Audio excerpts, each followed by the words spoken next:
Bonjour, on se retrouve pour un nouvel épisode et aujourd'hui on va parler solopreneur, comment développer sa résilience. Mon invité du jour est Guillaume. C'est parti pour le talk. À tout de suite. Bonjour Guillaume, je suis contente de te retrouver sur ce podcast. Coucou Eva, merci beaucoup pour l'invitation.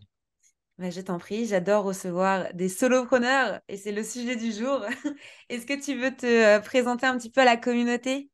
Bien Oui, sûr. bien sûr, merci. Donc, moi, je m'appelle Guillaume.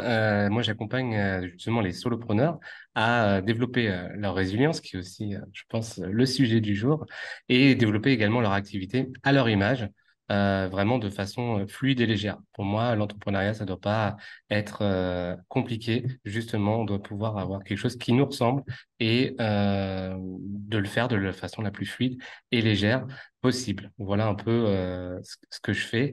Et puis, j'aurai l'occasion de vous raconter plus de choses au cours de de ce papotage, de cette discussion. Alors du coup, est-ce que tu veux parler un petit peu de toi plus en perso, comment t'en es arrivé à accompagner ces solopreneurs? Et c'est du coup, tes coachs? Tu fais Ouais, de c'est ça. du consulting? En fait, je suis un peu mélange de tout. Moi, je suis un multipassionné. Si vous voulez, je peux prendre l'image du médecin généraliste. Le solopreneur, il vient avec des symptômes qui peuvent être des choses qui le bloquent lui. Moi, je travaille sur l'humain, sur son business, mais aussi sur ses outils, de façon à fluidifier tout ça, effectivement. Donc, voilà, vous avez des symptômes, vous êtes solopreneur, vous venez me voir. Et puis, on va poser un premier diagnostic et puis on va voir comment on peut, quels médicaments on peut donner pour pouvoir justement avancer vers où vous voulez. Et puis, dans mon réseau, j'ai des spécialistes et donc après, je peux vous orienter vers des spécialistes s'il y a besoin. Mais en tout cas, moi, déjà, je peux faire déjà un premier filtre et déjà avec ce premier filtre, on avance déjà beaucoup. En fait, on va juste avancer sur de la clarté. C'est la chose principale qui manque chez les solopreneurs parce que toute la journée, ils enchaînent ces casquettes marketing, casquettes communication, casquettes Claire. administratives, casquettes vendeur, casquettes closer, et ils arrêtent pas tout le temps. Et à force de changer de casquette, ils se perdent dans tout ça. Ils perdent en fait l'essentiel et pourquoi ils ont choisi de rentrer dans cette aventure qui est quand, franchement folle. C'est vrai que pour le vivre au jour le jour, être solopreneur, parfois ça peut être très dur. Tu es amené à faire énormément de choix, tu prends énormément de décisions. Tu as énormément de clients en fait qui se reposent aussi sur tes épaules parce que Bon. du coup, tu es en contact direct en général avec les chefs d'entreprise. Et c'est vrai que c'est pas facile tous les jours, donc c'est bien d'avoir des personnes comme toi qui peuvent un peu te remettre les idées en place sans te mettre une grosse tarniole dans la tronche. C'est pas le but, c'est business bienveillant chez moi. Ouais, business bienveillant. Mais c'est bien aussi d'avoir quelqu'un qui est capable de te dire, voilà, oh, réveille-toi, il faut que tu ailles dans ce sens-là ou au moins donner des conseils actionnables surtout. Parce que C'est quand ça. tu es, à fond dans ta routine et que tes journées elles passent, ça passe et que tu te retrouves à faire énormément de tâches, bah, tu peux aussi oublier ton côté perso, ça c'est dangereux. Ouais, tu peux perdre ta ligne rouge en fait, finalement. Tu peux ouais, vite te cramer, mais on a tu vois, la vie ou l'univers ou ce que vous voulez, ce que vous croyez, peu importe, qui est toujours là pour vous remettre dans le bon chemin, on va dire. Et ça peut arriver par un burn-out, ça peut arriver par une maladie ou par des choses voilà, qui vont te remettre en fait dans le bon chemin en te disant que bah là tu t'abuses, tu forces trop et peut-être que tu forces dans le mauvais chemin. Et en fait, je vous parle de ça parce que moi, c'est ce qui m'est arrivé en fait en 2018. C'est-à-dire qu'en 2015, j'ai lancé mon agence de marketing et de communication. J'ai pas arrêté, tu sais ce que c'est, Eva. T'es sollicité dans tous les coins, etc. Et en 2018, enfin en fin 2017, je suis papa, j'accueille mon premier enfant, un gros bonheur, mais je continue à bosser. Et en 2018, on me diagnostique en fait un premier cancer, qui est un cancer masculin, testicule, voilà, un truc classique, on va dire, pour l'homme en tout cas, c'est un cancer qui se soigne très très bien. Et quelques jours après, en fait, on fait un bilan, un scanner, un bilan, et du coup, on diagnostique un deuxième cancer qui là est plus compliqué. C'est un cancer du système immunitaire, un lymphome. Et je viens d'être papa et j'ai mon entreprise et voilà. Donc là, on est dans une situation où c'est très compliqué parce que ça touche ta vie en fait. C'est Ouais. vital. Ça devient vital. Et en fait, dans ma tête, tout de suite, il se passe quelque chose, c'est, OK, j'ai ça, de toute façon, c'est déjà là. Donc maintenant, qu'est-ce que je fais? Soit je me bats, soit je meurs. Il y a pas d'autre choix possible. Et du coup, bien sûr, bon, j'ai choisi de me battre et pas simplement de me battre en écoutant les médecins, mais de me battre en allant chercher en moi les meilleures ressources possibles pour pouvoir, avec les médecins et avec les traitements qu'ils me donnaient, être le plus efficace possible. Et donc, j'ai été chercher des choses dans mon état d'esprit. J'ai complètement switché mon état d'esprit pour pouvoir être acteur de ma guérison et pas spectateur de ma maladie. Et c'est ça qui a fait que, à la suite de toute cette année, parce que ça a duré un an en fait ce combat, toute cette année, à la suite de ça, j'ai eu vraiment envie de retrouver l'essence de qui j'étais et de ce que je pouvais apporter aux autres et comment je pouvais contribuer parce que j'avais pris conscience que le temps il passe et il revient jamais en fait. Ouais, Et si je exactement. le fais pas maintenant, et je le ferai jamais. Et donc j'ai découvert le coaching. Et là, ça a été une claque. Je me suis dit, mais en fait, c'est ça que je fais depuis des années et c'est ça que j'ai envie de faire. Et comme je suis un passionné de l'entrepreneuriat, j'ai décidé d'accompagner voilà, les entrepreneurs à vivre un entrepreneuriat plus simple et tout en ne pas, en gardant ses ambitions, bien sûr, parce que moi, je travaille souvent avec des entrepreneurs qui sont très ambitieux et qui ont envie de bouger les lignes, en tout cas. Donc, voilà. Et le sujet de la résilience, dont on voulait parler aujourd'hui, euh, il vient de là. C'est comment tu transformes, ce qui t'arrive en opportunité pour changer, pour switcher ton mental, pour te connecter à toi plus ce que tu as envie de faire et qu'est-ce que tu en fais en fait de tout ça. Pour moi, c'est ça la définition de la résilience parce que Ouais. il y en a une pour chacun, je pense, une définition. Oui, c'est Après, il y a clair. la définition classique, mais je sais pas quelle est la tienne, par exemple, la définition de la résilience. La résilience, ouais, pour moi, c'est ça, ça m'inspire le combat, le fait de pousser ses limites, tu vois. C'est plus que, pour moi, c'est pas du tout un terme péjoratif, c'est plutôt un Ouais. terme de pouvoir, tu vois. C'est très, je pense qu'on a tous ce petit truc en nous, et c'est pour ça qu'il y a énormément de personnes, surtout les femmes, qui parlent souvent du syndrome de l'imposteur, toutes ces choses-là. Je suis beaucoup dans des clubs et surtout le clubs féminins bah, comme Bouge ta boîte ou ce genre Mm. de clubs nationaux. Euh, Leur première chose à chaque fois, c'est j'ai le syndrome de l'imposteur, j'arrive pas. Et en fait, c'est ça, ce truc de résilience pour moi, c'est d'arriver à pousser ses limites et à se dire, OK, je suis bon à ça, je suis mauvais à ça. Bah, je vais me concentrer sur en quoi je suis bon pour mettre toute mon énergie dedans et devenir le numéro un dans ces choses-là et de se surpasser en fait. C'est un peu comme du sport finalement. C'est Mm. tu peux avoir un objectif dans summer body. On peut parler du summer body parce qu'on est en plein dedans. Euh, Tu vas pas créer ton summer body un mois avant, tu vois. Ça se prépare, ça se prépare, ça se prépare et t'as et il faut te surpasser, surtout pour des personnes qui n'ont jamais fait de sport, par exemple, il faut te surpasser encore plus parce que ton objectif, il est tellement loin que tu vas t'y approcher petit à petit. Mais une fois que tu l'as, faut pas que tu abandonnes. En fait, faut que tu continues à agrémenter tout ça. Donc, je suis un peu partie du sujet de la résilience, mais pour moi, c'est ça, c'est ce pas de s'imposer des limites ou de dire que tu n'es pas capable de. Parce qu'on est Mm. tous capables de faire quelque chose, on est tous des humains, on a tous le même cerveau. Il a juste été euh, peut-être travaillé de manière différente quand on était enfant, donc il est Bien peut-être sûr. développé pour certains et moins pour d'autres, mais à la base, on est tous un humain. Tous les humains sont pareils, on a tous des bras, on a tous des jambes, on a tous des parties génitales, on a tous des cerveaux. Enfin, la seule différence, c'est qu'il y en a qui sont masculins et d'autres féminins. C'est la seule différence, en fait. Et je rebondis justement sur Mm. ça. Même si tu es masculin euh, et que tu sens une part féminine en toi vraiment importante, on digresse complètement, mais c'est important. Euh, Exprime-la. Parce qu'en fait, moi, voilà, je suis un homme qui est hyper sensible euh, et je travaille exclusivement avec des femmes parce que, en fait, je les écoute, je les comprends, je les rassure. Mm. Et ça, Et en un fait, homme qui est plutôt dans son côté, alors si vous êtes dans l'énergétique, le yin et le yang, qui est dans son côté yang, donc vraiment action, etc., ça va pas matcher avec ces femmes-là, vraiment. Et, mm. euh, et ils ont besoin d'avoir quelqu'un qui a une énergie un peu plus féminine et qui l'assume. Et moi c'est ce que j'ai, et je l'assume entièrement. Et donc, je peux être, et c'est le retour que mes clients font, hein, que je suis rassurant, toujours à l'écoute, Mm. etc. Je suis là pour elles. Et je peux être aussi, avec mon énergie yang, de pouvoir les mettre dans l'action, dans la motivation de passer des étapes en elles aussi. Ça, c'est important et c'est ce que je retiens de ce que tu as dit. C'est en fait, la résilience, ça vient de soi et c'est plus tu te connais et plus tu sais comment tu peux faire face aux défis et aux difficultés que tu rencontres, euh, mieux tu vas avancer dans la vie, en fait, tu vois. C'est clair.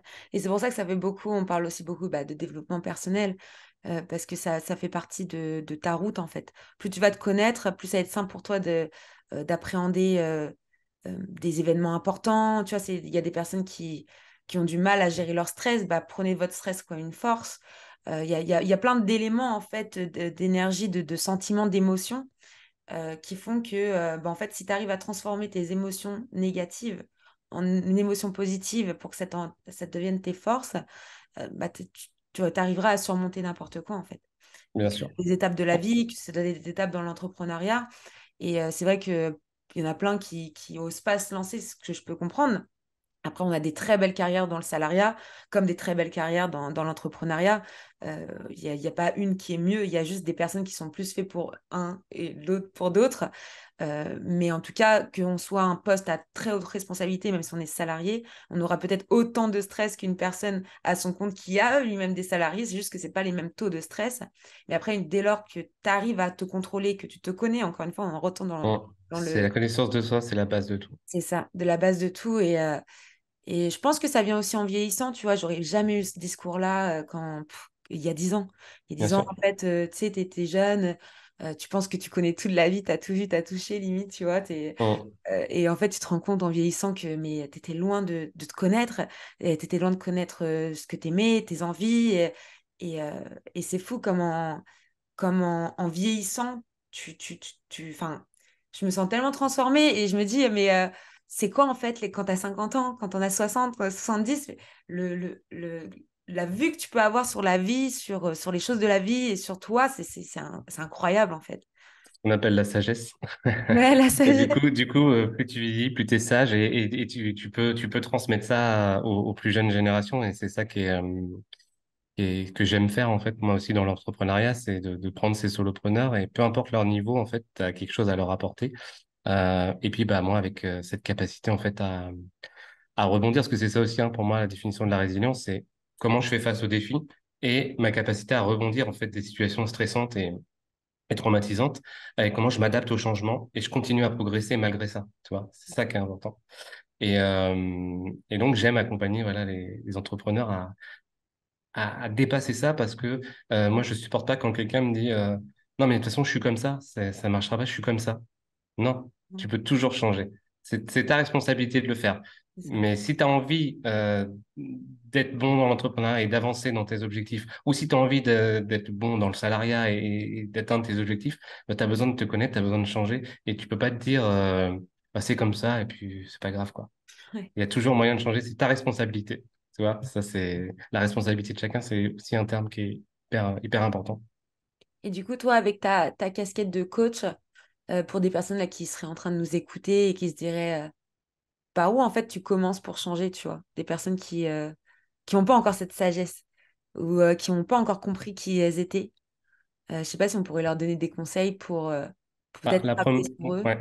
Mm. La première chose en fait à faire, c'est vraiment prendre conscience qu'on est responsable de sa vie et qu'on a les moyens de de la changer. Ça, c'est une des clés, moi, qui a tout changé. Et c'est la maladie qui me l'a apprise, hein. C'est-à-dire que j'avais ça, je l'avais pas choisi, mais c'était là.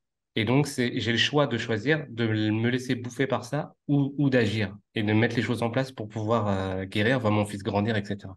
Et ça, en fait, ça a été vraiment la première clé de dire, OK, je suis responsable de ma vie, je peux en faire ce que je veux. OK, ça va être dur. OK, je vais tomber des fois, mais c'est pas grave. Si c'est ça qui me fait vibrer, j'avance dans ce truc-là parce que j'en suis responsable. Et donc, bah, c'est de cultiver un peu la connaissance de soi et la conscience de soi. Pour moi, c'est la première étape pour développer bah, et sa résilience et son envie de responsabilité dans sa vie, quoi. De comprendre, bah, ouais, comme tu le disais tout à l'heure, ses propres émotions, ses forces, ses faiblesses. de prendre le temps d'explorer tes réactions face au stress, face aux difficultés, tes mécanismes aussi, comment tu fonctionnes. Est-ce qu'il y a des schémas qui se répètent tout le temps? Il y a un moment où si un schéma se répète tout le temps, c'est pas OK, je suis comme ça, moi je fais ça comme ça. Non, si ça ne te convient pas, faites ce schéma, quoi. Et Ouais. si tu n'y arrives pas tout seul, fais-toi accompagner. Donc, première chose, ça, c'est voilà, cultiver la conscience de soi. Et puis après aussi, c'est avoir une vision très claire de où tu veux aller.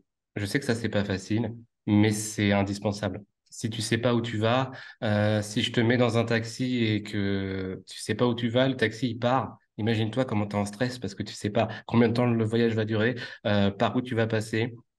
Si le gars il est sympa, enfin t'en sais rien du tout, tu vas flipper, tu vas regarder où il m'emmène, etc. Alors que si tu sais exactement l'adresse, la destination, ça va être beaucoup plus cool pour toi. Ouais. Donc, avoir une clarté de où tu veux aller et donc, du coup, d'établir des objectifs réalistes, tu vois. Mm. Euh, tu peux le faire chaque mois, tu peux le faire chaque année, je peux le faire sur Mm. 3 ans. C'est chacun voit midi à sa porte. En tout cas, moi, je le fais pas à 3 ans parce que je n'en suis pas capable. Et moi, je vais au jour le jour. Et du coup, mais en tout cas, je sais ce que je veux. En tout cas, ma big picture, tu vois, Oui, de je ma vois. vie, je sais où je veux aller, comment je vais être dans ma vie perso, comment je vais être dans mon business, quel type de client j'ai envie d'accompagner, etc.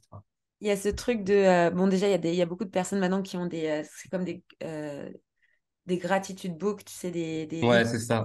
où du coup, ils vont justement mettre tous leurs éléments par trimestre ou par mois ou même par jour, tu vois. Donc ça peut être un outil qui peut aider certaines personnes si elles ont du mal encore à se mettre des objectifs sans forcément se faire une grosse to-do list où C'est du coup, ça. tu vas stresser parce que tu vas dire, ouh là là, par où je commence dans ma to-do list. Et après, il y a aussi ce truc qu'on m'a souvent dit, genre, il y a des personnes, elles accrochent des images chez elles Ouais, les tableaux de visualisation. Ouais. ton tableau de visualisation en se disant, bah ok, ok, où est-ce que je veux aller, qu'est-ce que je veux devenir, qui est-ce que je veux être. Moi, je n'ai jamais fait cet exercice-là, mais il y a beaucoup de personnes que je connais qui ont fait ça, genre le mood. Mais ça fonctionne parce que, encore une fois, c'est ton cerveau. Tu reçois des milliards d'informations par jour de tous ces sens et de tout ce que tu vois. Et le cerveau, il a cette faculté à trier, à filtrer les informations, sinon tu deviendrais fou, tu pèterais un plomb. Mais si tu lui demandes de trier les informations dans une direction que tu ne veux pas ou dans laquelle tu ne veux pas aller, eh bien, tu vas avoir que des choses dans ta tête que tu ne veux pas. Alors que si tu mets justement ces tableaux de visualisation, ton cerveau en permanence, il va voir que, par exemple, j'en sais rien, tu veux avoir une maison près d'un lac à la montagne, que tu veux machin, etc. Et donc, toutes les informations qui vont être cohérentes ou qui vont de te permettre d'avancer vers ce chemin-là, il va te les faire voir. Il y a un truc comme ça qui est très marrant à faire. C'est vous vous mettez dans une pièce, vous prenez quelqu'un et vous lui dites recherche-moi tous les objets bleus. Tu as 10 secondes. La personne, elle va chercher, paf, paf, paf, paf, tous les jours, et puis elle va te dire, OK, donc il y a un pot à crayon bleu, il y a une fleur bleue, il y a un t-shirt bleu, il y a un machin, il y a un truc. Et elle dit, est-ce que tu peux me citer un objet rouge? Devant lui, par exemple, il a une canette de coca. Est-ce que tu peux me citer un objet rouge? Bah non. Bah regarde juste là. Ah ouais, ouais, il y avait la truc de coca. Tu l'as vu pendant que tu cherchais le bleu? Non, pas du tout. Parce que le cerveau, il était conditionné à chercher du bleu. Et donc, Ouais. il ne voyait rien d'autre. Et donc, quand tu as ce tableau de visualisation, ton cerveau, tous les jours, il va être conditionné à t'amener ce qu'il voit. Hmm. Et même pour tes pensées, c'est pareil. Enfin voilà, après, on pourrait en parler des heures, mais Ouais. mais tout ça, ça part aussi de la connaissance de soi. C'est qu'est-ce qui fonctionne pour moi, tu vois. Si tu n'as peut-être pas senti qu'il fallait mettre le tableau de visualisation en place, c'est parce que peut-être que c'est pas une façon à toi qui te correspond. Ouais. Mais tu sais que c'est important de le faire, donc en trouver une autre. Et c'est encore une fois la connaissance de soi qui Qui joue. va jouer. Ouais. Non, mais en tout cas, c'est bien et j'espère que les personnes qui nous écoutent, ils se diront, ah, tu vois, genre, ça y est, je veux me lancer, je veux me connaître, je veux essayer de développer mes capacités et peut-être devenir qui j'ai vraiment envie d'être, en fait. C'est ça, à respecter qui on a envie d'être et écouter ce qui existe quand on vous parle de stratégie marketing, de stratégie de communication, de comment faire un business, de quelle offre, de quel type d'offre. Écoutez ça, mais mettez-le à votre sauce. Ça, c'est un des secrets aussi que je donne à mes clients. Parce que si vous ne le mettez pas à votre sauce, vous allez prendre aucun plaisir. Mm. Aucun La, plaisir. la secret sauce. Mais c'est ça, et puis le dernier point aussi que je pourrais rajouter, c'est d'avoir un réseau de soutien autour de soi. Mm. d'avoir des pairs, des gens qui ressentent la même chose, qui vivent les mêmes choses que vous, des mentors, des communautés d'entrepreneurs. Et ça rassure et ça fait du bien. Et on peut leur en parler de nos défis, de nos trucs du moment, de nos challenges du moment. Et ça fait un bien fou. Donc voilà, et puis prenez soin de vous, c'est le premier truc. Hein, un entrepreneur qui prend pas soin de lui, bah, il va pas bien loin, malheureusement. Ouais, ouais, c'est clair. Ça, je te l'assure. Mais en tout cas, merci beaucoup, Guillaume. Je ne sais pas si tu as quelque chose à ajouter à la communauté, mais en tout cas, c'était très enrichissant et je vais mettre d'ailleurs les ressources dans l'épisode pour qu'on puisse te Ouais. contacter s'il y a des personnes qui veulent voilà, se faire accompagner par ton savoir, par ta bonne humeur et par tes connaissances. Et Avec plaisir. Et justement, en fait, si tu me permets, en fait, cet été, je lance un summer camp ok. justement pour les solopreneurs, pour que ils puissent bah, profiter de l'été pour alléger leur esprit, leur business et déposer tout ça et repartir avec l'essentiel. Tu sais, c'est un peu, je viens un truc, je pose les valises, j'ouvre, je regarde ce qu'il y a dedans. Je retire ce qui ne sert pas et ce dont je n'ai pas besoin. Donc, c'est toutes les stratégies marketing qu'on vous a dit de faire, etc. On retire tout ça et on repart avec l'essentiel pour que la rentrée de septembre soit bonne. Donc, voilà, c'est ce que j'ai lancé là, ce que je suis en train de lancer. Ça commencera le 10 juillet. Il y a deux sessions, il y a 2 fois 5 jours de rendez-vous. Il y Ok. aura des live business Pandora avec moi. Il y aura des live experts sur le mindset et la vitalité. Il y aura des ateliers pratiques sur notamment l'argent et la création de contenu avec Fiona Piccoli notamment que tu as reçu sur ton Oui. podcast. Il y aura des live bien-être aussi, méditation, relaxation, libération émotionnelle. C'est un peu voilà le programme du truc. Du Donc summer camp. Trop bien. Summer camp de cet été spécial pour les solopreneurs. Et puis il y aura des espaces de ressources, des espaces d'échange. Je pourrais te donner voilà le lien de la page d'information Ouais, s'il carrément. y en a qui sont intéressés Bah écoutez, pour bah voir du ça. coup, allez dans la ressource de l'épisode. En tout cas, merci beaucoup de nous avoir écoutés. Merci à toi, Guillaume. Et puis, bah, on vous dit à très bientôt et n'hésitez pas à contacter Guillaume pour le summer camp. Merci Evan de m'avoir reçu et puis à très bientôt. À bientôt, ciao.